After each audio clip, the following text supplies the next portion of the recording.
Welcome back to the Builders Hive interview series brought to you from the National Institute of Technology, Tiruchirappalli. I am Anushka Sharda, your host, and today we're excited to bring you the second episode of our series. We have the privilege of welcoming a highly accomplished and respected dignitary, Mr. Nishant Garg, who is an assistant professor in Civil and Environmental Engineering Department at the University of Illinois at Urbana-Champaign. He specializes in chemistry and characterization of construction materials and is a highly qualified researcher with expertise in fundamental understanding of construction materials, energy, water, environment sustainability, and sustainable and resilient infrastructure systems. We believe this interview will inspire our young minds to prioritize sustainability in their future endeavors and help us build a better future for all. So let us begin with the interview. To tell us about yourself, Sure. So I'm Nishant Garg. I'm an assistant professor at University of Illinois Urbana-Champaign, and I've been working in the field of cement and concrete for almost a dozen years. Yes, sir. Also, I heard it today from you itself that you completed your studies in Thapar University. So we want to know more about your schooling days early in India.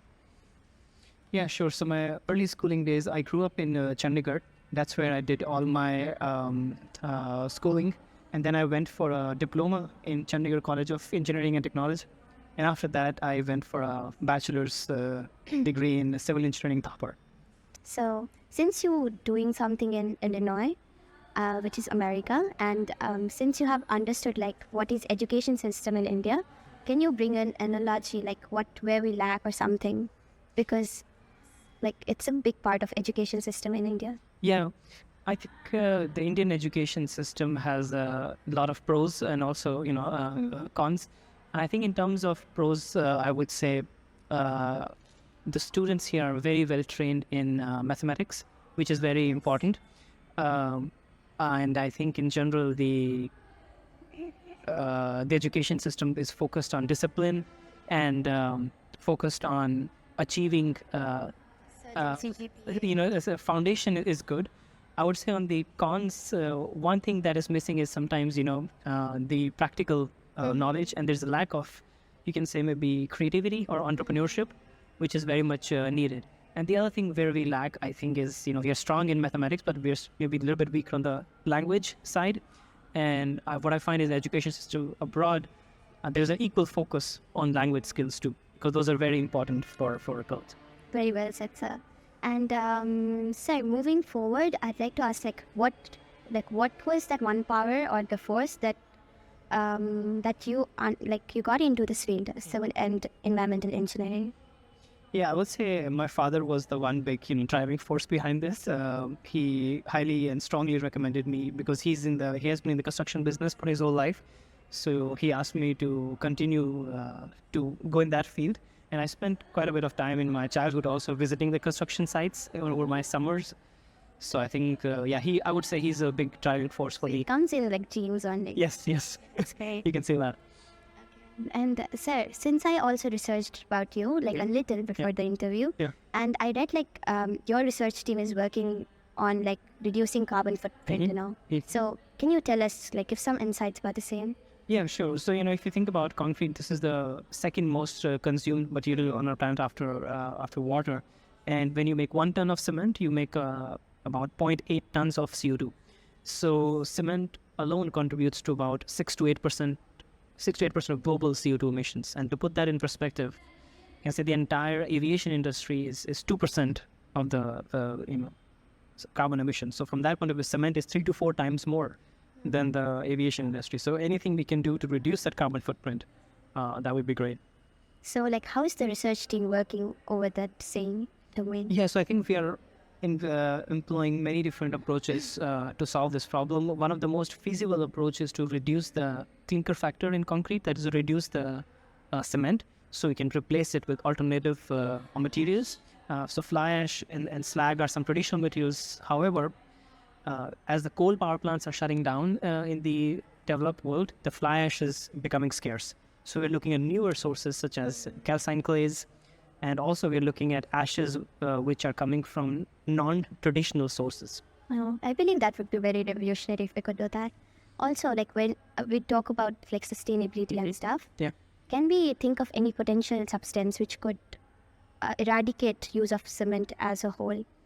Yeah, I think that's the very big question right now. I think what we need to figure out as a society is to develop a kind of cement which can not only eliminate the CO2 emissions, but can also become a sink for CO2.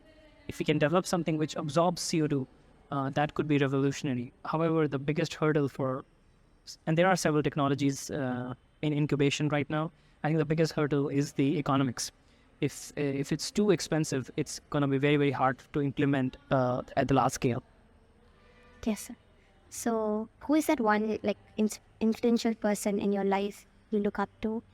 Yeah, I would say it's hard to name one, but I would say all of my teachers, my advisors have been, inspiring forces for me throughout my career.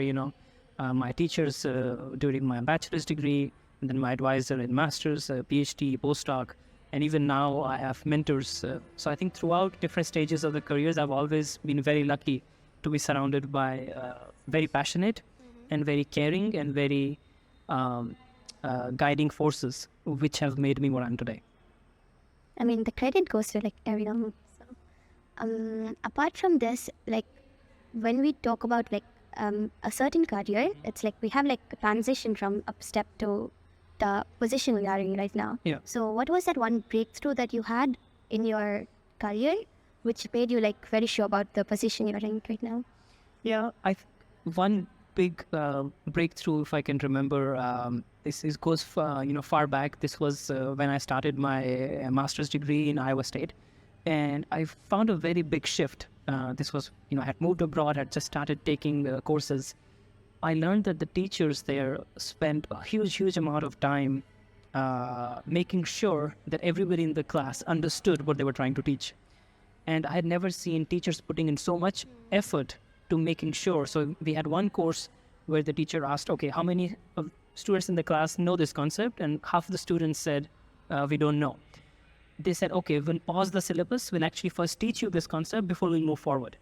So I found that having such teachers who really care about all the students, I think it's a big shift in teaching. Instead of, let's say, not caring about them and just, kind of grading them directly. Mm-hmm.